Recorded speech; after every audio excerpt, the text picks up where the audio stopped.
Od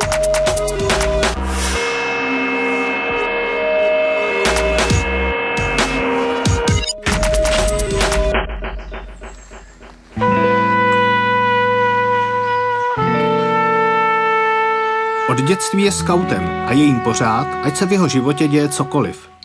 Jako člověk nepohodlný totalitnímu režimu byl několik let zavřený v komunistickém vězení. I odsud ale svým dětem psal o skautingu. Jiří Stránský je spisovatel a scénárista, díky kterému nezapomeneme na naši minulost.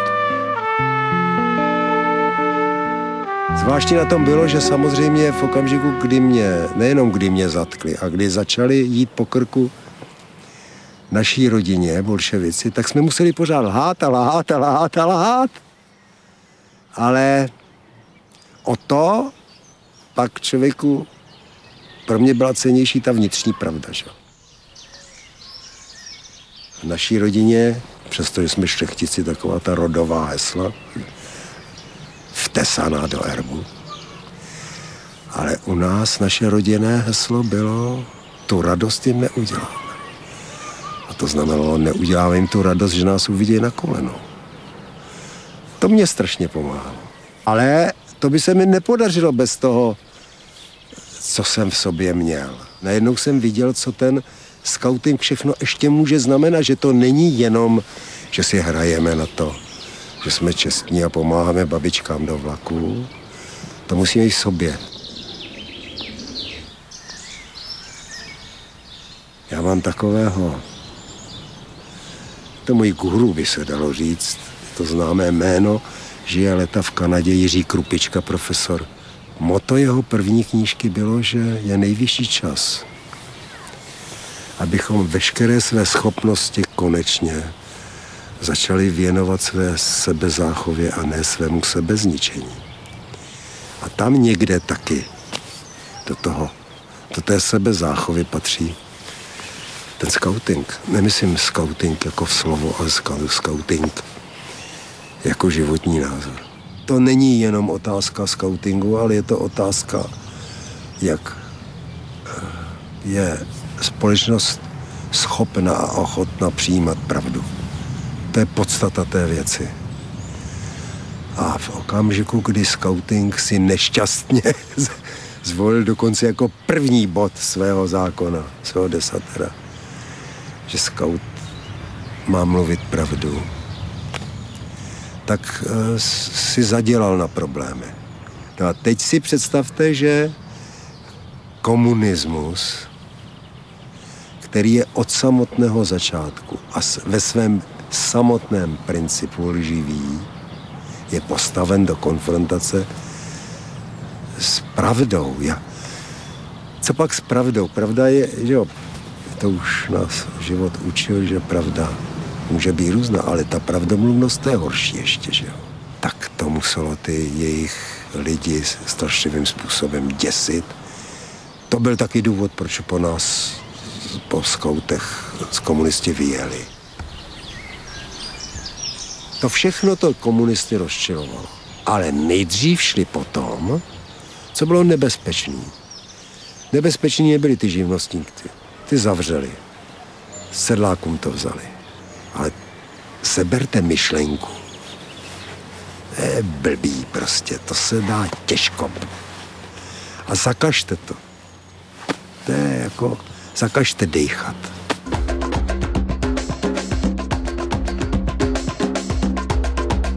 Princip dráždění, takzvané dráždění skautstvím, je i do dneška má pořád stejné znaky.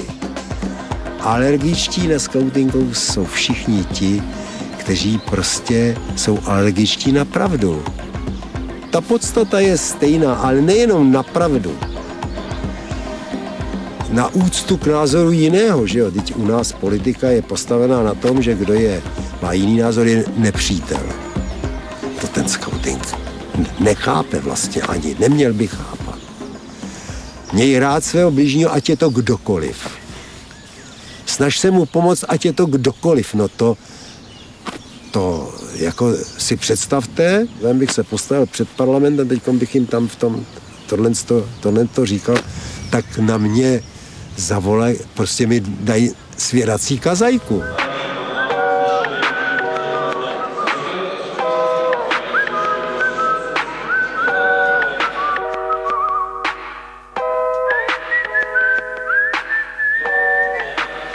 Skaut je pravdomluvný, je věrný a oddaný a je prospěšný a věrný svým blížním. Že? A jakmile tohle začnete rozbírat, tak zjistíte, že až po takové maličkosti, jako že má být zdvořilý a já nevím, co všechno skaut, tak je to všechno špatně ve vztahu k politice a ve vztahu obzvlášť k české politice, když chci být konkrétní. Jedním z argumentů komunistů bylo, že skauting je buržoazní ideologie. On nikdo přesně neví do dneška, co to je ta buržoazní ideologie, protože vlastně oni by museli teď přiznat, že jsou také vlastně vyznavači buržoazní ideologie i sociální demokrati, protože jejich hlavním cílem je, aby zbohatli, že? Aby se dostali k moci. Napsal jsem o tom jeden féton do Lidovek o tom, že jsem si jistý, že nikdy nemohl být skaut. Protože kdyby byl skaut, tak by se nemohl teď tak chovat, jako se chová kor jako prezident, protože se od prezidenta předpokládá, že ten by měl svým charakterem být trošku příkladem. Dokonce by vlastně ideálně řečeno by měl být tou ikonou i pro ty skauty, protože prezident Masaryk byl ikonou pro skauty. Já si myslím, že v dané situaci je daleko nebezpečnější pro naši společnost ne sám pan prezident, ale právě všichni ti, kteří mají stejné vztahy ke skautingu, jako měli komunisti. To jest, že těm ten principy skautingu jim vadí. Ta naše politika je postavená na nečestnosti, na lži, na nevztazích, na nezdvořilosti, nečestnosti. Když si vemete od zhora až dolů těch 10 bodů, tak je to všechno téměř pravý opak. Oni dokonce způsobili, a to je, myslím, vlastně největší prohřešek, že i ta mladá generace, která samozřejmě má vztah, ať chce nebo nechce, protože tak je to v těch genech uloženo, že mají vztah k jakési romantice a mají vztah k těmto obnošeným věcem, ale ta situace z té společnosti způsobí, že se to stydějí. To já myslím, že je jeden z největších úkolů skautingu, aby jim ukázali, že je to jejich výhoda. A že s tímto v srdci, v hlavě a v duších se proderou všude daleko líp. A že dokonce teda, jak už teď se to začíná ukazovat, jim to takzvaně spočítají. Ne osladěj, ale spočítají. A to odpočítávání už začalo.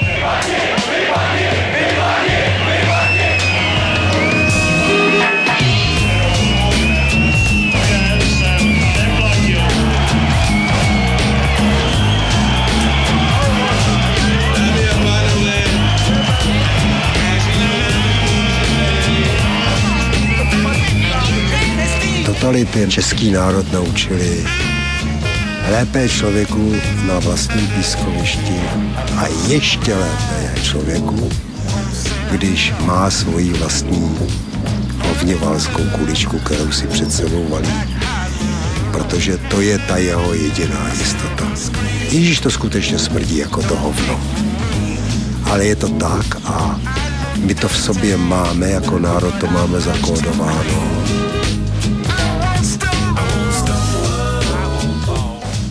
Komunismus nám přepálil v hlavách některé spoje, by se dalo říct. Takže prostě pořád to tak je a ty politici znovu toho využívají, a každý, kdo se chce sdružit jakýmkoliv způsobem, tak se jakoby druží proti nim.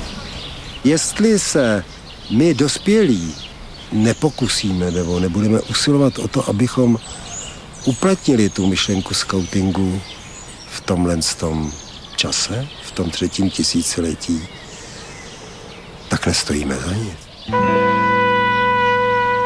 Mě kdo si položil otázku, jestli by společnost mohla žít podle skautských zákonů. Já bohužel musím říct, že navzdory tomu, že jsem idiotský optimista, tak si to nemyslím. Já si ovšem myslím, že v té společnosti by mohl ty principy toho skautství by mohly pomoci vytvořit jakýsi kodex. Je sice hezký, že by ta společnost měla mít ten kodex, ale kdože ho má sestavit? A já jsem na to odpověděl, že sestavený ten kodex je. Jen ho zase znovu dát dohromady. Když mě podruhý zavřeli, tak to mělo jenom jedinou výhodu. Že jsem mohl vlastně psát domů, kdy jsem chtěl. A protože mé děti měly na mě velice silnou vazbu, a hlavně ta dcera, že, který bylo 8,5 a dost plakala, tak jsem jí přesvědčil, že jí píšu dopisy jako kapitán zámořské lodi, který je taky dlouho pryč. A posílal jsem jí takové povídačky a synovi jsem posílal zase jako jeden skautský román, protože byl skaut. A zvláštní je, že to vyšlo samozřejmě až teďkon, teda potom 89. roce a najednou se to začalo prodávat, protože to oslovilo i jiné děti, které vůbec netušily, o co jde. Protože pro ně byl důležitý ten příběh toho kapitána, ne ten příběh toho mukla, který to psal. A synovi jsem simultánně posílal na pokračování skautský román, z kterého pak vznikl román Perlorodky, který vlastně oslovil všechny, nejenom skauty po celé republice, ale jako ty mladé lidi a já jsem to napsal jako trošku napínavý. A dokonce podle toho skauti hrajou své letní skautské hry, což je pro autora daleko větší pochvala než jakéhokoliv kritika. A já osobně si myslím, že jsem tam neudělal nic zázračného, že jsem jenom odkryl to, co opravdu ty děti chtějí. To nemá vůbec nic společného se zálibou internetu nebo v počítačových hrách.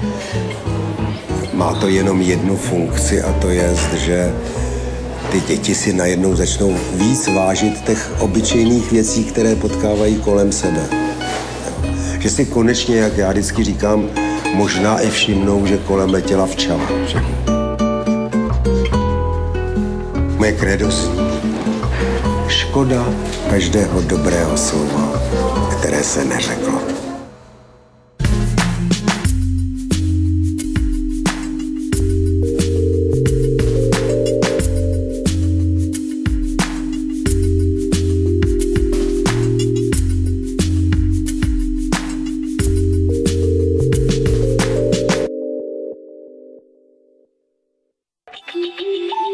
Jaký byl dnešní den doma a ve světě?